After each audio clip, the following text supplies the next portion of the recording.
On November 12, 2001, American Airlines Flight 587 crashed into the neighborhood of Bell Harbor in Queens, New York City, shortly after takeoff.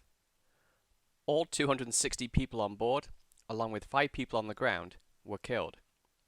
It is the second deadliest aviation accident in US history. The location of the accident, plus the fact that it occurred only 2 months after the September 11th terrorist attacks, led some to believe this was another act of terrorism.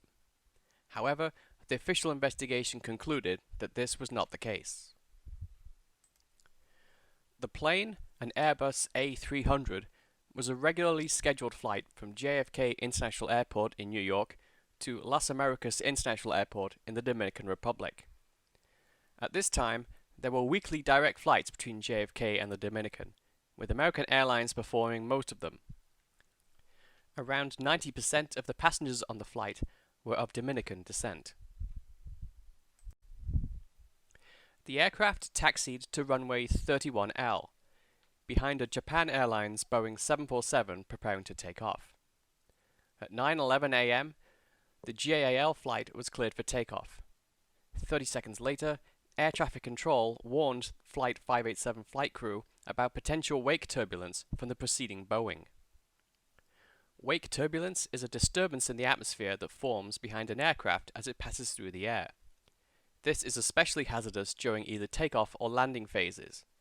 A pilot encountering such turbulence may run the risk of losing control of the plane and crashing it. At 9:13, the Airbus was cleared for takeoff and left the runway about 1.5 minutes after the JAL flight. While at an altitude of 1,300 feet, 400 meters, American Airlines Flight 587 encountered wake turbulence from Japan Airlines Flight 47 at 9:15 a.m. The first officer was flying the plane. In response, he moved the rudder from right to left and back again in quick succession. This rapid movement caused composite lugs that attached the vertical stabilizer to fail. The stabilizer then detached and fell into Jamaica Bay, about 1 mile from the main crash site. As the pilots struggled to control the plane, it entered a downward spin.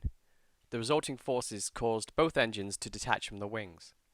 Just after 9:16, the aircraft crashed to the ground at Newport Avenue and Beach 131st Street.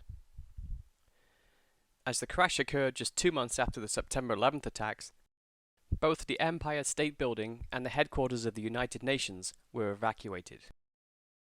The investigation by the National Transportation Safety Board concluded that the pilots' quote, unnecessary and excessive rudder movements and not the wake turbulence was the reason for the detachment of the plane's vertical stabilizer. The report stated that if the first officer had simply stopped moving the rudder, the plane would have leveled out on its own, and the crash would have been averted. However, American Airlines had taught its pilots, incorrectly, to use the rudder when experiencing such turbulence. Since the report, the airline has since modified its pilot training program. All 260 people aboard the plane, 251 passengers and 9 crew members, died in the crash. 5 bystanders on the ground were also killed. One of its victims, Hilda Yolanda Mayol, had survived the September 11th attacks, having escaped from the North Tower.